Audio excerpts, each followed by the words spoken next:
Good afternoon. Thanks for joining us for the second session of our Medicare Secondary Payer New York webinar. This is Greg Lois, and today I am joined by my partner, Christian Cison. Thanks, Greg. Thanks for being here. You're welcome.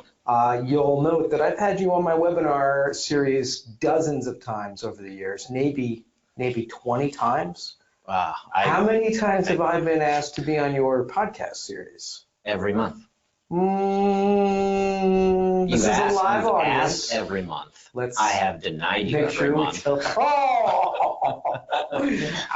All right. Well, the reason I'm bringing that up is today we're going to be talking about Medicare secondary payer issues in New York workers' comp cases. And this is really intended for our audience to be an introduction to the topic, answer some basic questions, and then take questions live from the audience. That's really our goals for today. But you've already actually done a 201 level on this recently. That's right. We just posted it this past Friday, and Declan Gorley, our partner, talked about some current events, some interesting stories about air ambulances and helicopters in Wyoming.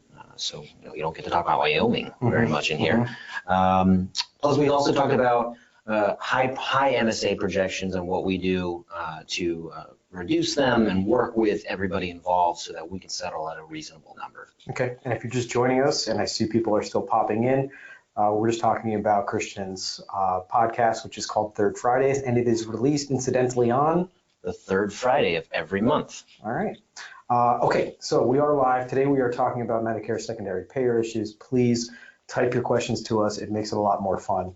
Medicare secondary payer concerns, issues crop up in a lot of workers' compensation cases in New York, primarily when we go to resolve those matters pursuant to Section 32. But there's one other way they can come up in workers' comp claims. This year, we do this topic once a year, every January. And since last year, really the new stuff has been that Medicare has now issued they have completed the rollout, I should say, of the new Medicare cards, which now do not include a Social Security number on them. So that's one thing. The other thing we're seeing is medicinal marijuana in New York workers' compensation claims. Yeah, for anybody who was at the Self-Insured Conference annual meeting last week, they talked about a new subject number coming out to give us guidance on how these claims are going to be processed by the board. We did talk about how M&T reimbursements, expenses by the claimant, have been found in their favor, despite medical marijuana not being authorized by the guidelines. So it's currently in a little bit of an openness regarding litigation status. Right. So right now, carriers can't be asked or forced or required to pay for medicinal marijuana, but they can be required to reimburse the claimant who obtains medicinal marijuana on their own. Right. Right. Okay. A weird little system. It's a weird system. Now, the other thing is, I've had a lot of questions about how this is going to affect set-asides. I've had clients call me up and say, well, here, this is great news, Craig. We're going to get this person, we're going to move them from narcotics or opiates, and we're going to move them onto medicinal marijuana, which is going to be so much better for them long-term health. Isn't this great? And shouldn't this lower my set-aside, Craig? So it could be good or bad, right? I mean, it's certainly cheaper than your high-level opioids and narcotics. And the problem with those narcotics is that it's extrapolated for the rest of the claimant's life. So they take a life expectancy and just assume that the same dosage is never going to be weaned or decreased. Or reduced, right? Yeah. And medicinal marijuana certainly has its cost benefit, right? It's cheaper than that alternative. However, you have some kind of an inclination that the federal government, in its association with Medicare as a federal entity, or the Centers for Medicare and Medicaid, might not be putting forth those costs in an MSA. Oh, absolutely not. So they can't pay for it, right? It's not a Medicare covered cost because it's Schedule I drug. So absolutely, it cannot go into a set-aside. In other words, the set-aside allocation can't say, hey, we're not going to set aside all this money for the opiates and narcotics because, we're going to get this dude into medicinal marijuana. Okay, so unfortunately, it's not going to impact these until marijuana comes off as a Schedule I substance. Right. That also doesn't negate the possibility that you still have an MSA with the opioids in there, right? You still need to litigate weaning. You might need to work with the other side to get a claimant on generic medication. Just because you introduce a new medication doesn't mean it automatically replaces the old one. Yep. All right. So please bring your questions today. We're going to now talk about the topic in a more general sense and just try to give a quick overview of how the system works, give some tips and tricks. And then we'd like to answer as many questions as we can. So please feel free to ask us your questions, type them in, and we'll get to them at the end. All right. The very first and most important thing is let's think about set-asides and allocations and secondary payer stuff. This is all just pure compliance work. And I like to remind people why we care about it. Well, we care about it because we could be liable for double damages should be found not to take Medicare's future interest into account. Right. That's the fear. The other lesser fear is that the claimant's Medicare benefit is going to be suspended by Medicare if they find that the claimant is making Medicare pay for things that really should have properly been paid for by the comp carrier. Right. So past versus future. Mm-hmm. Mm-hmm. All right. Definitions, and let's talk about really the way to approach this topic. When we talk about this with our adversaries, they get confused. Oh, of course. They really don't deal with conditional payments, right? They kind of leave it to us and carriers to figure out what needs to be done so that the case can get settled and they get their fee. Yeah, and they often confuse conditional payments with the set-aside allocation. So right. We'll go to them and we'll say, hey, your guy's Medicare entitled. We need to worry about Medicare's future interest. And they'll go, hey, dude, I'm cool. I don't have any conditional payments, or I don't have a lien in this case, right? Right. They wouldn't give it to them. Which is wrong, okay? So let's talk about that in the first spec, right? Because Medicare is going to come forward and say, you know, anything that I paid for in the past that I shouldn't have had to pay for, I did that conditionally, and now you've got to pay me my money back. And that is because comp is always primary to Medicare. And in the olden days, we would always get these little letters. They used paper in the old days. They used paper in the old days. Christian, look, I'm an old man, and I remember when we got these paper ledgers 20 years ago. And for a long time, this persisted. Now the claimants go to that Medicare portal, and they can see the status of any payments that Medicare is essentially saying, I shouldn't have made this payment. You should have made this payment. I only made it conditionally. Pay me back. Right. Medicare's not going to leave money on the table. If they find out that a case is being settled, then you're certainly going to get a conditional payment letter. It might even actually go after the settlement. So it's actually a good idea to be proactive and find out whether conditional payments need to be remitted back to Medicare before you settle a claim. Yep. Our clients do a great job in general of using the matching systems. They'll often at the time they refer a matter to us say, hey, this person's Medicare entitled. You know, let's be cautious about this. And then we'll go to our adversary during the case and say, hey, if they've been using their Medicare card when they really shouldn't have been. And of course they always say, oh no. You know? And then later on the conditional payments come out. The conditional payment allegations really made by Medicare can be refuted. I mean, we can come back and say, look, there's treatments on there for chronic halitosis and pneumonia and something that's completely unrelated to my claim. So I don't want to necessarily take them as gospel. There could be indications that the treatment is for conditions outside of our claim. All right. So that's the past. That's the past, and that's something to take care of. Let's look at the future. So Medicare shouldn't be paying for things related to our workers' comp claim. And when we take care of that or put money aside to handle that, we call that a set-aside allocation. Right. I just like to say right off the bat, that's not the only way we can take care of Medicare's future interests. I've had very aggressive clients do things like go out and purchase limited health insurance policies to cover this condition for the future. So that we could close the case on a Section 32. There's a stream of money out there to pay for the medical treatment. Does it work? To be seen, because the enforcement of this is sure. It's anytime a judge is reviewing a settlement and sees that kind of next level work done to consider Medicare's interest, it's always going to be a little bit of a bumpy ride, but it's not saying anything about the efficacy of those types of We have to educate options. the judge often in that circumstance. All right, so let's talk about when we have to be on the lookout, okay? And, you know, the most important one, obviously, is the claimant's already entitled. They're on Medicare, okay? They have the lovely Medicare card. The other one is they're not on Medicare. They're not entitled, but the settlement is over $250,000, and the claimant can be reasonably expected to be Medicare entitled soon. So what does that mean? First, We always ask our adversaries if we're unsure if the person's on Medicare. We say, hey, does your guy have a Medicare card? Right. People might not even recognize it's the Medicare card anymore because it doesn't have a social security number on it, but I'm hoping it does because it says Medicare health insurance really big on the card. They're national, so hopefully they would know by now. But also their claimants lie. Sure. Claimants have language barriers or confused or they lost their card. They don't even know they're presenting it. Or, of course, every claimant thinks they're smarter than us. So, they think, oh, I'm getting my treatment on this for this situation over here on this card, and over here I call it workers' comp, and they play the game. So for all those reasons, we ask them if they have a card, but it's not that simple. We use the matching system. Sure, and we have to make sure that there, like you said, there's a difference between a current beneficiary and being reasonably expected to be eligible, right? So what is Medicare eligible? That's someone that's obvious. There's someone who's entitled to it. They've been on SSDI for 2 or more years. They have end-stage renal disease. They're 65 years old. What's a reasonable expectation? That's a little bit trickier. They've applied for Social Security disability but been denied. They've applied and are appealing or considering an appeal. They are currently appealing a denial that's pending, so they haven't been said no yet. They are 62 and a half years old, which means they're close to being 65 years old. Right. And they have end-stage renal disease. Right. So it's really a barrier for settlement because in those types of situations, you will need the MSA to be approved by CMS for compliance reasons, and that can prolong the process to close out a file. So I would say first thing, figure out if it's a current beneficiary or just eligible, then worry about the thresholds, right? $25,000 for a current beneficiary and $250,000 for someone who would be reasonably expected. Mm-hmm. Mm-hmm.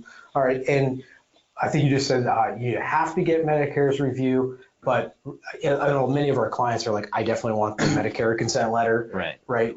The truth is, or in practice, it's actually not required ever to have them ever review any settlement. You could just kind of go in there and risk it. I mean, we're talking about going up to the machine, just spinning and just taking your luck of the draw. Most of our clients really want that Medicare set-aside approval in advance of any kind of settlement. Right. I mean, I think they wrap themselves up in it like a blanket and it makes them feel comfortable and they go to bed at night. Yeah. I get it. It's pure compliance work. All right.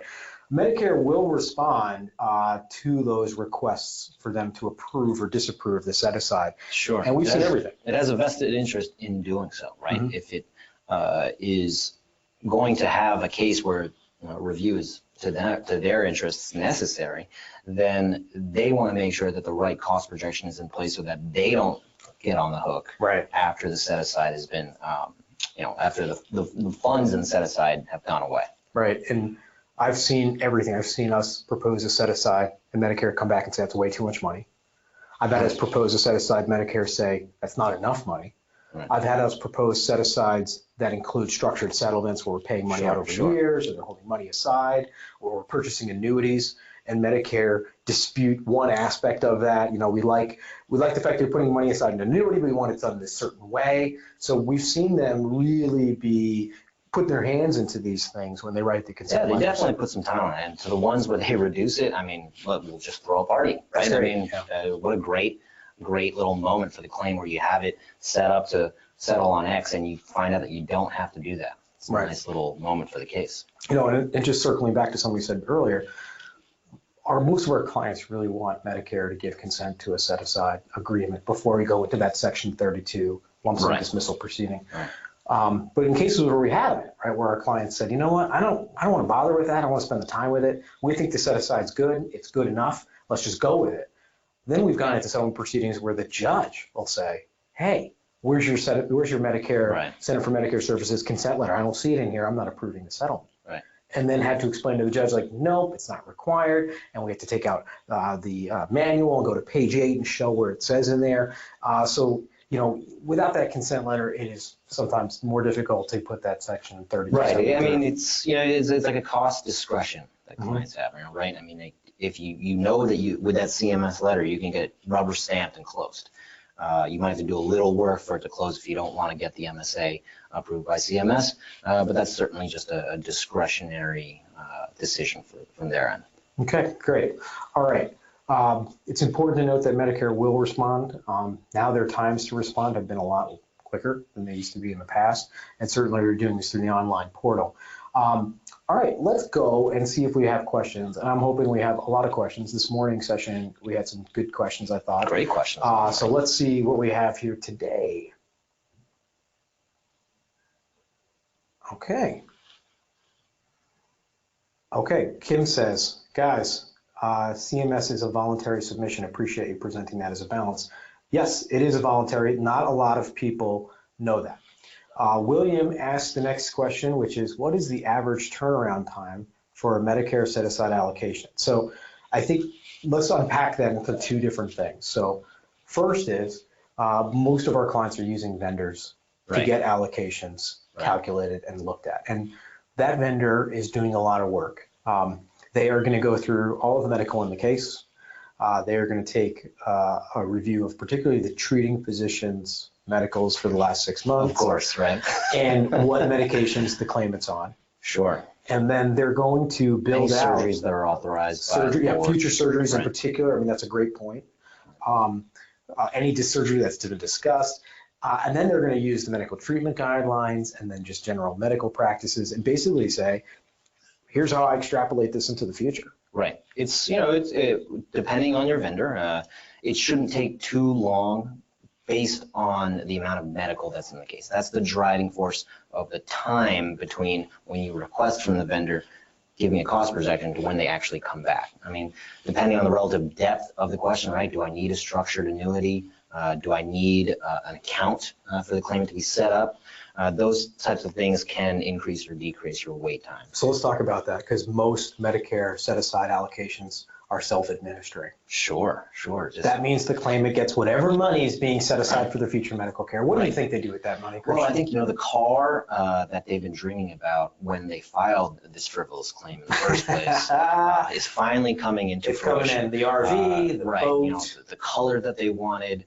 It's really coming to the forefront, right? Yeah. So self-administering MSAs are certainly liked by the other side, and they definitely close a case faster. All right. So the answer, then, William, unfortunately, and we're gonna put some lawyer weaselly words around this, is it can really depend on, in terms of getting the initial allocation back from the vendor, can take anywhere from just a couple days, like we've seen vendors turn them around really quickly, to a couple weeks, not months, but weeks, for them to really do the thorough review they need to do. Right. And just in case he was also talking about the turnaround timeline from vendor to CMS, I would probably peg that around 2 to 3 months, right? You submit the MSA to CMS, they should come back with an approval within that time frame. Okay.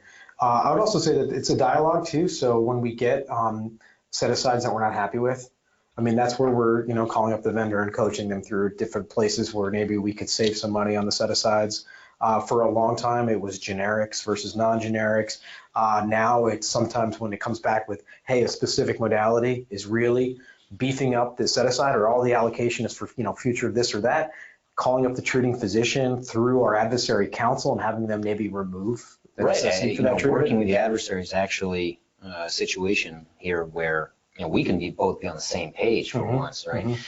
They want to settle a claim if it's to the point where we're talking about an MSA. Right. If we're getting the MSA, both sides are definitely in the game and trying to settle this case. So if they are presented with an opportunity or really a potential roadblock, then they certainly play the role of helper in this case. Sure. Going to the claimant saying, hey, do you really need this surgery?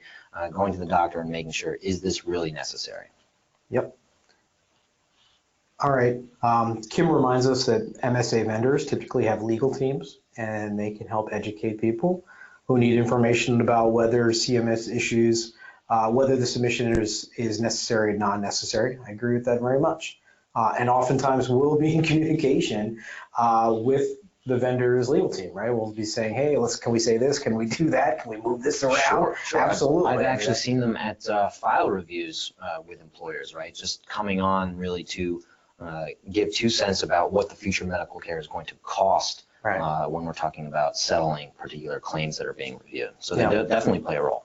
And it's not asked this. I think Kim wants to be on the next year's webinar. That sounds like it. All right, we'll reach out to you, Kim. It also came up this morning about getting paid fees on the MSA, because in the general liability world, it seems that claimants or plaintiffs' attorneys in that context will take a fee. on the amount of medical that they claim they're recovering for their client. Workers' comp? Doesn't happen. No, Doesn't happen. we don't Judges pay fees will on- reduce fees at the settlement hearing if it appears that the fee is being taken as a percentage of the medical cost projection or the set aside. Yep. All right. I think that's pretty much our questions. We got a couple other more comment. All right. Let's see. Kim says, I'm tickled pink you guys are talking about this subject at all. Well, Kim, we talk about it every year. And this year's been a quiet year, with the exception of medicinal marijuana and the new cards. It's really been, Right. in our experience. Well, this year has only been 22 days long, so yes. That's true. It's been All pretty right. short. Okay. Thanks for your questions. If we didn't get to all of your questions, please feel free to email us or call us. We're always around, available for this stuff. Again, I recommend everyone check out Christian's podcast. This month was right on point and really offered a lot of good insights into sort of second level stuff. It must be pretty good if you're promoting it after being a little hurt that you're not on it. Well, I'm trying to angle for next month. All right. Come on, guy. Playing the cards now. I get it. All right. Thanks for joining us today, everybody. Have a great week.